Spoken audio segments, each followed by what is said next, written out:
నమస్తే మేడం. నమస్తే అండి. 2025లో ఉన్నాం మనం. టెక్నాలజీ ఎంత అప్డేట్ అవుతుంది, జనాలు కూడా అంతే అప్డేట్ అవుతూ ఉన్నారు, కాలంకి సమానంగా పరిగెడుతూ ఉన్నారు. అయినా సరే ఆచారాలు అవన్నీ కూడా ఇంకా కట్టుబాట్లు ఇంకా కొనసాగుతూనే ఉన్నాయి. ముఖ్యంగా విడోస్ గురించి మాట్లాడుకుంటే ఇక్కడ మనం ఇప్పటికీ కూడా వాళ్ళు అసలు ఎదురు రాకూడదు, వాళ్ళు అసలు పూజలు చేయకూడదు, పూజల్లో వాళ్ళని ఇన్వాల్వ్ చేయకూడదు అని చెప్పి ఇంకా కూడా నమ్మే వాళ్ళు కూడా ఉన్నారు. అసలు నిజంగానే విడోస్ అంటే ఒక విధవ అయిన తర్వాత ఆమెను మనం అసలు మొహం కూడా చూడకూడదా మ్యామ్? నిజంగా ఏ పూజల్లో కూడా వాళ్ళని ఇన్వాల్వ్ చేయకూడదా? ఎవరన్నారండి చేయకూడదని? ఇవన్నీ కూడా మన ఆడవాళ్ళమే ఎక్కువ వీటికి మనం ఇంపార్టెన్స్ ఇస్తాం. మీరు నమ్ముతారా, మా బావగారు పోయి 2019లో పోయారు. అప్పుడు మా సిస్టర్ వాళ్ళు ఒక ఇంట్లో అద్దెకుండేవాళ్ళు. మా బావగారు పోయిన 1 మంత్ వరకు మా అక్క ఇల్లు ఖాళీ చేయాల్సి వచ్చింది. ఎందుకని అడగండి. ఆ ఓనర్ పైన ఉంటారు, వీళ్ళ కిందన ఉంటారు. పొద్దున్న లేచాక మా అక్క మొహం చూడడం వాడికి ఇష్టం లేదుట, బికాజ్ షీఈ్ ఎ విడో. మా సిస్టర్ వెంటనే ఖాళీ చేసేసింది. అంటే నేను అనేది మీరు అన్నారు కదా 2025లో ఉన్నామని. మీరు 2025 కాదు 2050కి వచ్చినా కూడా పరిస్థితి ఇలాగే ఉంటుంది. ఎందుకంటే మనం అన్ని రకాలుగా అభివృద్ధి చెందాం అనుకుంటున్నాం. మన కట్టు బొట్టు అన్నింట్లో మనం అభివృద్ధి చెందాం, కానీ మానసికంగా మనం ఎదగట్లా. మనం ఇంకా ప్రిమిటివ్లోనే ఉండిపోతున్నాం. అంటే నిన్న ఏం జరిగిందో అందులోనే ఉంటున్నాం. మనం తినడంలో మారాము, మన బట్టలు కట్టుకోవడంలో మారాము, మిగతా అన్నింట్లో మారాం, కానీ ఆడవాళ్ళని గౌరవించుకోవటంలో మారలేదు. మీరు చెప్పాలంటే వితంతువులు అనేవాళ్ళు ఎవరన్నారండి బొట్టు పెట్టుకోకూడదు, పూలు పెట్టుకోకూడదని? మనం చిన్నప్పుడు మనం పుట్టిన దగ్గర నుంచి మన అమ్మ నాన్న మనకు అన్నీ చేస్తారు. మన అమ్మ ఏం చేస్తుంది, మనకి బొట్టు పెడుతుంది, అమ్మమ్మ పెడుతుంది, కాటుకు పెడతారు, మనకి పువ్వులు పెడతారు. ఒక భర్త పోయాక అవి తీయమని ఎక్కడ ఏ శాస్త్రంలో ఉంది? చూపించమనండి. కానీ ఇప్పుడు ఇవి మనం చెప్తే వాళ్ళు దాన్ని స్వీకరించడానికి రెడీగా ఉన్నారా? ఇప్పుడు నువ్వు వచ్చి ఏం చెప్తావు, ఇవన్నీ ఆచారాల్లో ఉన్నాయి, పురాణాల్లో అసలు ఇప్పుడు ఎవరు వింటలేదండి. మీకు అంటే ఒక భర్త పోయాక సాధారణంగా 10వ రోజు 11వ రోజు పువ్వులు బొట్టు అన్నీ తీసేస్తారు. సో ఇప్పుడు ఏ ఆడవాళ్ళు mostly they are not accept చేయకూడదు కూడా. ఎందుకంటే మన గాజులు ఆ రోజు మొత్తం మిమ్మల్ని అలంకరిస్తారు, పువ్వులు పెట్టి, కాటుకు పెట్టి, బొట్టు పెట్టి, అవన్నీ తీయటం ఏంటండి? దీని మీద విజయ నిర్మల గారు కూడా ఒక సినిమా తీశారు గతంలో. ఏంటంటే నాకు ఆ పేరు గుర్తు, చందనాన ఏదో, అంటే ఒక నవల వచ్చింది అది. ఆ నవలలో ఇలాగే భర్త పోతే అదంతా చేస్తారనమాట. తర్వాత అమ్మాయికి పునర్వివాహం ఏదో అవుతుంది. అందుకని నేను అనేది ఇవన్నీ కూడా దీనికోసమే. మీకు కందుకూరి వీరేశలింగం గారు వితంతు వివాహం పెట్టిందే అందుకు. మీరు నమ్మరు, మీకు పూర్వకాలం ఎట్లా ఉండేదంటే, నా చిన్నప్పుడు మా ఇళ్లలో కూడా మా అమ్మమ్మ గారు, మా పెద్దమ్మ గారు భర్త పోయాక దే యూస్ టు వాళ్ళు మొత్తం హెయిర్ మొత్తం షేవ్ చేసేసి తర్వాత తెల్ల చీర కట్టి, అది కూడా ఏముండదన్నమాట. సో వాళ్ళు ఒక్క పూటే భోజనం చేసేవాళ్ళు. మీకు తెలుసా అసలు చిన్న పిల్లలు విడో అయినా కూడా అసలు ఎంత దారుణంగా ఉండేదంటే పరిస్థితి. నేను నా చిన్నప్పుడు ఒక ఆంటీ మా ఇంటికి వచ్చేవారు. పాప ఆవిడకి చాలా ఇష్టం గోరింటాకు పెట్టుకుంటే అందరూ వెక్కిరిచ్చేవాళ్ళు ఆవిడని. బొట్టు ఒకటి పెట్టుకునేవాళ్ళు కాదు ఆవిడ. సో నాకు ఎప్పుడు అనిపించేది, పాప ఈవిడ ఎందుకు మనకు తెలియదు కదా చిన్నతనం. సో ఇలాంటివన్నీ నేను చూస్తూ పెరిగా. మా పెద్దమ్మ గారు కూడా అంతే, ఎప్పుడు ఒక్క పూటే భోజనం చేసేవాళ్ళు. వాళ్ళు కాఫీ అదంతా కూడా అలవాట్లేదు. చాలా నిష్టగా, అంటే అది అలాగే ఉండాలి అనేది ఆ కాలంలో ఉంది. తర్వాత మార్పు వచ్చింది. కానీ ఇప్పుడు ఒక వితంతువుకి బొట్టు పెట్టడానికి మీరు ఒప్పుకుంటారా? అంటే మీరంటే ఈ సమాజం ఒప్పుకుంటుందా? కానీ నేను మా ఇంట్లో మా పిన్ని గారు కావచ్చు, మా బాబాయ్ పోయాక నేను ఏ కార్యక్రమం ఉన్నా ఫస్ట్ మా పిన్నిని పిలుస్తా. బికాజ్ నాకు మా పిన్ని ఉంటే చాలా బాగా జరుగుతుంది. తను వీడో అని కూడా కాదు, నాకు అవసరం లేదు, మా బాబాయ్య కంటే ఎక్కువ నాకు. అంటే మనకి మనం అలా చెప్పుకోవాలి. కానీ ఇప్పుడు మనకి మనం చెప్పిన అవతల వాళ్ళు కూడా మనకు అక్కర్లేదండి. మన ఇంట్లో మనం స్టార్ట్ చేయాలి. ఏదైనా కూడా నేను మీకు చెప్పే ముందు నేను ఆచరించాలి. ప్రతి ఒక్కటి మనం ఆచరించామనుకోండి, ఒకరోజు వాళ్ళు కాదంటారు, 2 రోజులు కాదంటారు, 3వ రోజు ఒప్పుకుంటారు, లేకపోతే మీతో మాట్లాడటం మానేస్తారు. సింపుల్. ఇప్పుడు మనం కూడా ఇప్పుడు పేరెంటాలకు వెళ్తాము. నేను వితంతువులు వచ్చినా నేను ముత్తైదువులకి ఏమి ఇస్తానో వాళ్ళకి అదే ఇస్తాను ప్యాకెట్. No difference. నేను బొట్టు కూడా ఇస్తాను. నేను అది పెట్టుకోరు వాళ్ళు ఇష్టం. నేను పెడతాను, వాళ్ళని అడుగుతా, పెట్టినా అని అడిగి వాళ్ళు పెట్టమంటే పెడతా. కొంతమంది యాక్సెప్ట్ చేయరు, కొంతమంది చేస్తారు. నేను అనేది మీ ఇంట్లోంచి మొదలు పెట్టండి. నేను నా ఇంట్లోంచి మొదలు పెట్టాక నాకు మీకు చెప్పే అర్హత వస్తుంది. అంతేగాని ఏదో ఉపన్యాసాలు ఇవ్వటానికి లేకపోతే స్టేజ్ మీద మాట్లాడటానికి కాదు. ఏ అంశమైనా సరే మనం ఆచరించాలండి, ప్రతి ఒక్క చిన్న అంశం కూడా.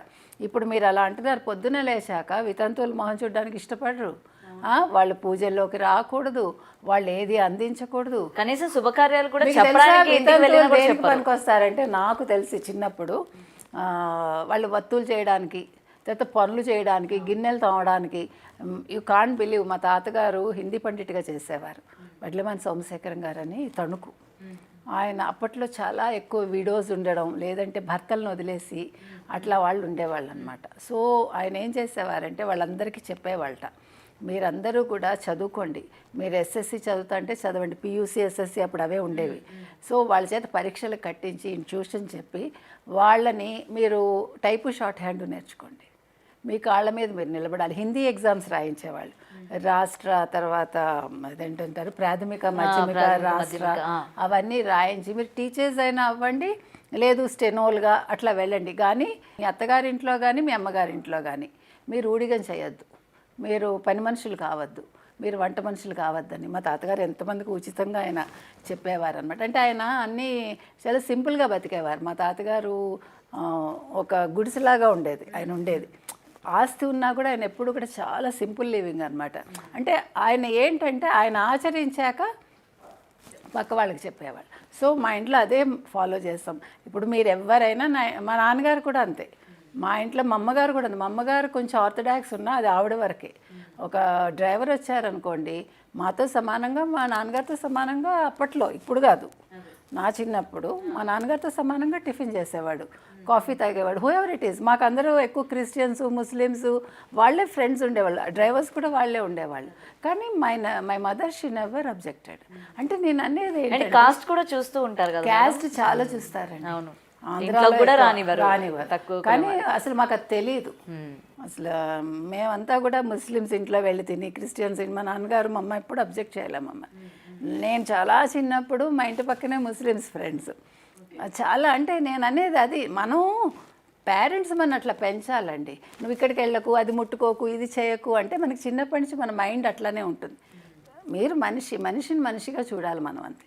నేను ఇంటర్మీడియట్లో ఉండగా రాశాను, మనిషిని మనిషిగా చూడలేని మతమదేల మండిపోను, మనిషిని మనిషిగా చూడలేని కూలమదేల కుళ్ళిపోనని ఇంటర్లో రాసా ఒక కవిత. కాబట్టి నేను అనేది, మనం ఏదైనా సరేనండి మన ఇంట్లోంచి మొదలవ్వాలి. కాబట్టి వితంతువులు అని వాళ్ళ మొహం మీద ఉండదండి. భర్త పోవడం అనేది వాళ్ళ చేతుల్లో ఉండదు. ఇప్పుడు కొంతమందికి పెళ్ళవగానే భర్త పోతారు, దానికి వాళ్ళు ఏం చేస్తారు? భర్త పోయిన వాళ్ళు నార్మల్గా నల్ల పూసలు అవి వేసుకోవచ్చా? వాళ్ళ ఇష్టం అండి. ఇప్పుడు మెట్టలు పెట్టుకుంటారు బట్టి, కానీ చాలా మంది పెట్టుకోరండి. పెట్టుకుంటే వాళ్ళకి మెడలో కూడా అదేదో నార్మల్ చైన్ మంగళసూత్రాలు తీసేస్తారు అనుకోండి, అది ఓకే. కానీ నల్లపూసలు వేసుకోవచ్చు, they can enjoy their life.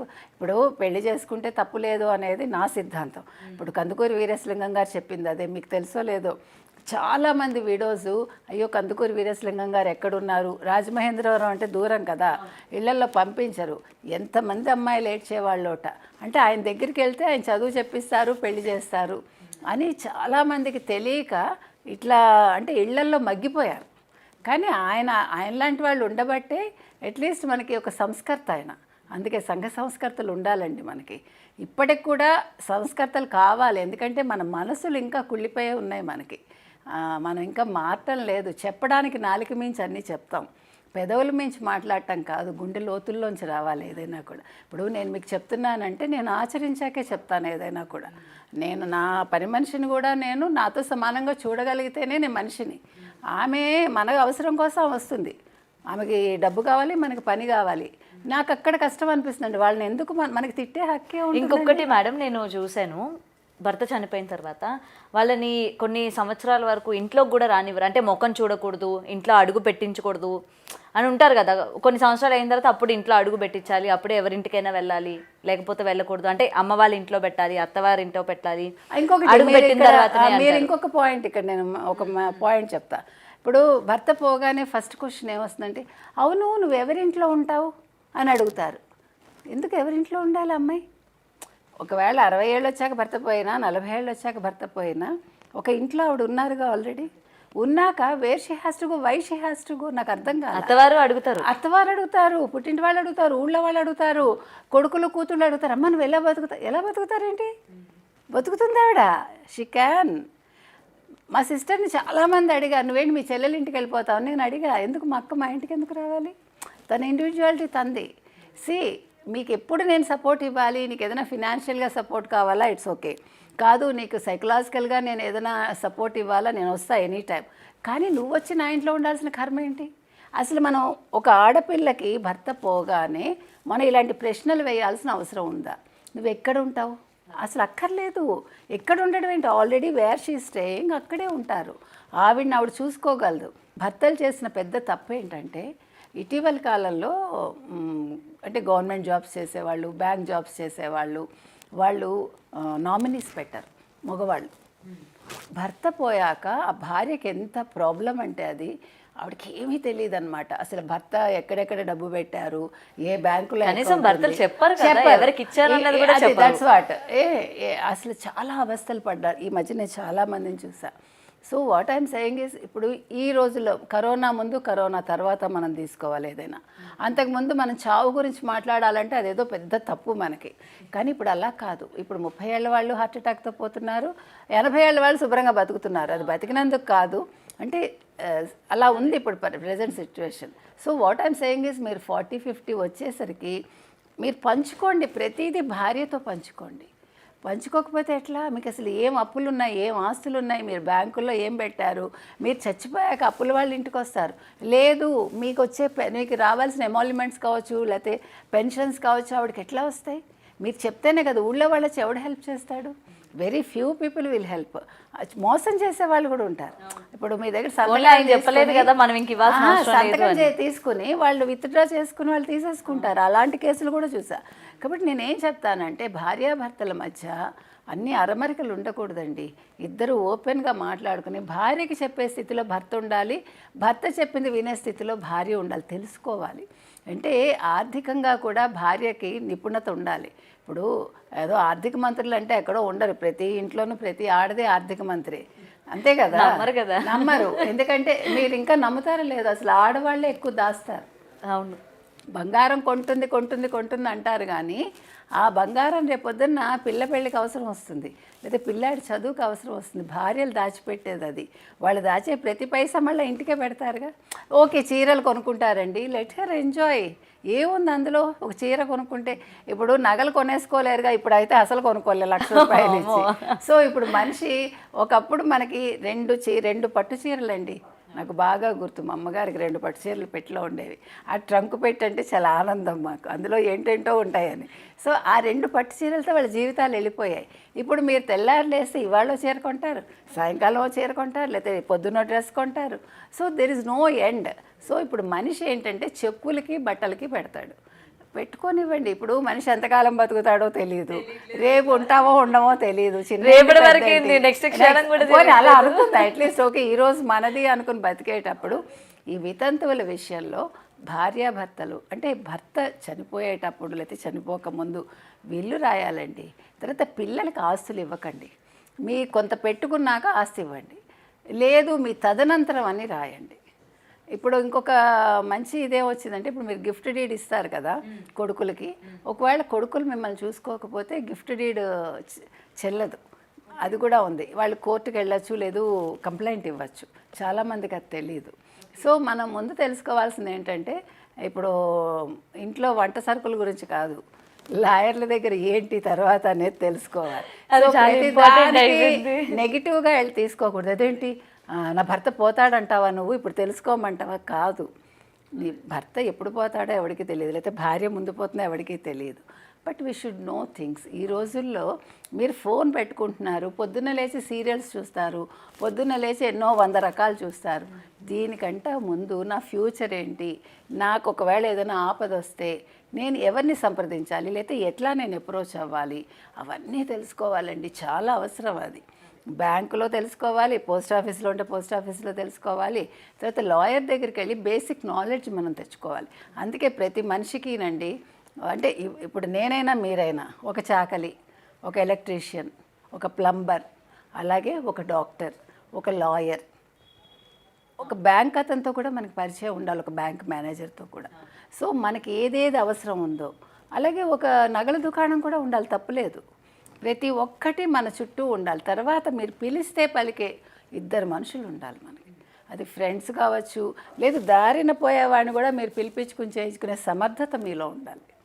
నోరు మంచిదైతే ఊరు మంచిది అవుతుంది. అదొక్క పాయింట్ మీరు పెట్టుకున్నారంటే everybody will listen to you. First మీ పని మనిషిని బాగా చూసుకున్నారనుకోండి, ఆమె పలుకుతుంది, అవునా కాదా? లేదు మీ వాచ్మెన్, మనం మాట అనడం చాలా తేలికండి, వెనక్కి తీసుకోలేంగా. అందుకని వాళ్ళతో మాట్లాడేటప్పుడు మనం మర్యాదగా ఉంటే మన అవసరానికి వాళ్ళు వస్తారు. ఇప్పుడు గబుక్కున్న హస్బెండ్కి ఏదో అవుతుంది, లేదు వైఫ్కి ఏదో అవుతుంది, హూ విల్ కమ్? పిల్లలందరూ అమెరికాలో ఉంటారు. ఇప్పుడు ఇండియాలో ఉన్నా కూడా ఒకళ్ళు గచ్చిబౌలిలో ఉంటారు, వీళ్ళు ఇంకెక్కడో ఉంటారు. వాళ్ళు ఈ ట్రాఫిక్లో వచ్చేసరికి 2 గంటలు పడుతుంది. మన అమెరికా వాళ్ళని అనుకోకర్లే, అమెరికా వాళ్ళే తొందరగా వస్తారు ఇంకా ఇండియా కంటే కూడా. అందుకని పిల్లలు ఎక్కడైనా ఉండనివ్వండి. ఇంకొకటి, పిల్లల మీద డిపెండెన్సీ వద్దండి. అసలు మనం ఎవరి ఇండివిజువాలిటీ వాళ్ళు పెట్టుకోవాలి. భర్త ఇండివిజువాలిటీ భర్తకు ఉండాలి, భార్యది భార్యకు ఉండాలి. అంటే నేను బతకగలను అనే ఒక ఆత్మవిశ్వాసంతో ఏ మహిళైనా ముందుకెళ్ళాలండి. భర్త మీద డిపెండ్ అవ్వాలి, అది వేరు. కానీ లేకపోయినా నేను ఉండగలను అనే ఫస్ట్ కావాల్సింది ధైర్యం అండి. ధైర్యం, ఆత్మవిశ్వాసం, తర్వాత కొద్దిగా ఆర్థిక స్తోమత ఉండాలి. లేదంటే మన మొహం ఎవ్వడూ చూడరు, ఇంట్లో వాళ్ళు అస్సలు చూడరు. అందుకని ఇవి గుర్తుపెట్టుకుంటే మనం వితంతువులు అనే పదం మీరు తీసేసి సాటి మహిళ అనుకుని తనకి ఫస్ట్ మీరు కుంకుమ ఇవ్వండి, అన్నీ ఇవ్వండి. What's wrong in it? ఇప్పుడు భర్త పోతే ఆవిడ విలువేం తగ్గలేదుగా. మీరు బొట్టు తీయకండి, ఫస్ట్ ఎందుకు తీస్తారు? పువ్వులు ఎందుకు పెట్టుకోరు? అసలు ఆడవాళ్ళకి పువ్వులు ఎంత ఇష్టంగా ఉంటుంది. అసలు మల్లెపూల సీజన్లో ఎంత మల్లెపూలు ఇష్టంగా ఉంటుంది, అసలు వాసన ఎంత బాగుంటుంది.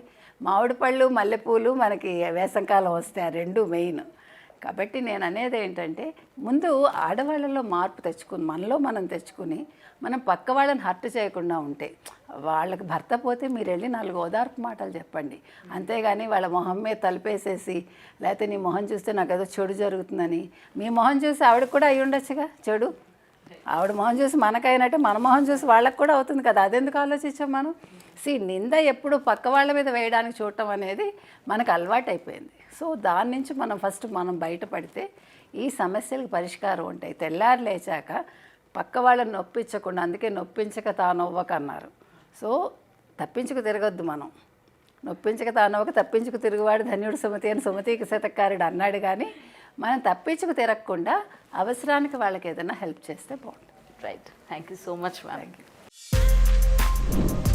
For more videos like this, subscribe Big TV channel.